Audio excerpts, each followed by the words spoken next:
بھائی جیسے ہم نے بتایا کہ سبت رسول کا قاتل یزید ہے، اگر ہم بتا دیتے کہ بنت رسول کا قاتل عمر ہے تو جیسے یزید پر لعنت ہوتی ہے عمر۔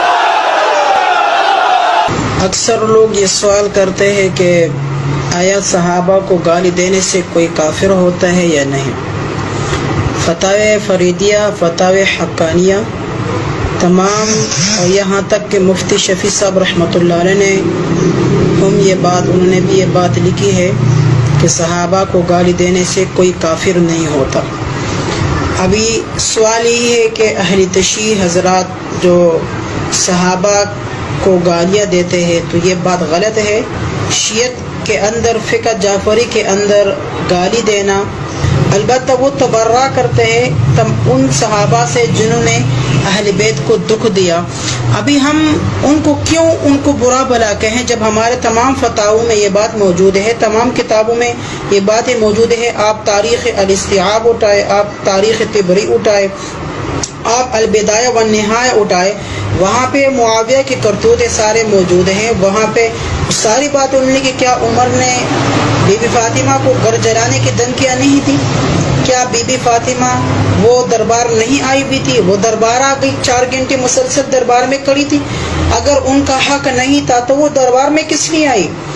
یہ ہماری غلط فہمی ہے کہ ہم نے اہل بیت کے عناد میں آ کر ہم نے شیعت کو بدنام کر کے، میں صاف کہتا ہوں شیعہ مسلمان ہیں، شیعہ کو کافر کہنے والے وہ رسول کی مخالفت کر رہے، اور شیعہ ہی عین میرے نبی کے تابعدار ہے، علی کے تابعدار ہے، تو ہم اس میں کیوں چپ رہے؟ میں تمام اپنے بھائیوں سے گزارش کر رہا ہوں، میں ان کو دعوت دے رہا ہوں کہ تم لوگ شیعت مسلک قبول کرو، ان کے ہاں آ جاؤ، ان کے در پہ آ جاؤ۔ تمہیں اگر اہل بیت ڈھونڈنا ہے تو اہل بیت یہاں سے مل جائے گا۔ تو میں یہ بات عرض کرنا چاہتا ہوں کہ شیعہ مسلمان ہیں، شیعہ کافر نہیں ہیں۔ صحابہ کو گالی دینے سے کوئی کافر نہیں ہوتا۔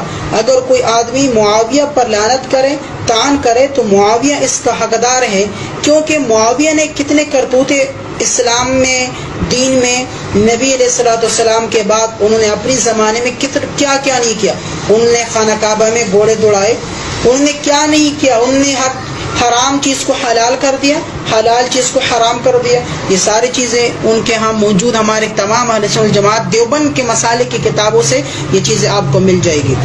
تو اور اس کے علاوہ خلافت و ملوکیت مودودی صاحب رحمۃ اللہ علیہ جو کتاب لکھی، آپ اس کا مطالعہ کریں۔ عمار بن یاسر رضی اللہ تعالیٰ عنہ کے بارے میں آپ علیہ الصلوۃ والسلام نے فرمایا کہ ایک باغی گروہ کو قتل کرے گا۔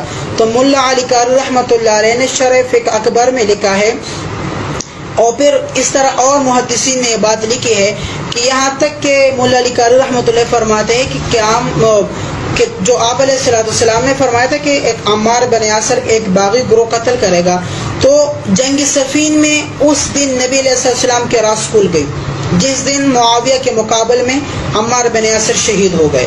تو کس نے کیا؟ معاویہ نے کیا۔ یہ ساری باتیں آپ کو یہ کتاب اہل سنت جماعت کی کتابوں سے مل جائے گی۔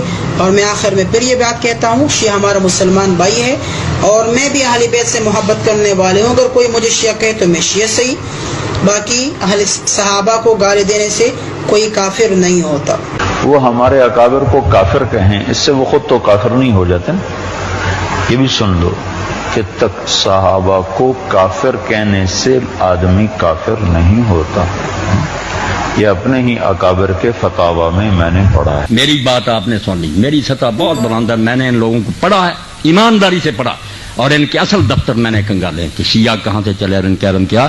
میں اللہ کو گواہ کر کے کہتا ہوں کہ ان میں بڑے بڑے فاضل پیدا ہوں، ان کے پائے کا ایک بھی نہیں آپ دکھا سکتے۔ باقی صحابہ کو برا کہتے ہیں جو انہیں پتہ چلا، کہنا ہی ہے نا، جنہیں پتہ چلا کہ فاطمہ کو مارا حضرت عمر نے، ان کے بازو توڑا اور ان کے بچہ پیٹ سے گرایا، وہ کیوں نہ برا کرتے؟ اب یہ صحیح ہے یہ غلط، روتے رہے آپ، کتابوں میں لکھا، آپ کہیں گے اس کی سند ضعیف ہے، وہ کہتے ہیں کہ ہمیں ایک بار کتابوں میں راویوں نے میرے بھائیوں لکھ لیا سب کچھ، اب شیعہ اس سے جان نہیں چھڑا سکتے۔ وہ کہتے ہیں وہی عمر ہے جس نے حضور کو کاغذ قلم نہیں دیا۔ آپ نے آخر وقت کہا لاؤ میں تحریر لکھ دوں، نکالو، وہ کہتے ہیں اپنی بخاری 6 جگہ لکھا گیا۔ اللہ کے نبی نے آخر وقت کہا لیاؤ سامان، میں ایسی چیز لکھوا دوں میرے بعد گمراہ نہ ہو۔ کس نے اٹھ کر کہا کہ ہم نہیں لکھوائیں گے؟ حضرت عمر نے کہا کہ قرآن کافی ہے، ہمیں نہیں حضور کی چاہیے۔ کہتے ہیں اس کو کہتے ہیں حضرت اللہ کے رسول کی وصیت نہیں لکھنے دی۔ اب بات ذرا نہ آپ کھلوائیں بس۔ اب بات ذرا نہ آپ کھلوائیں بس، اب بات ذرا نہ آپ کھلوائیں بس۔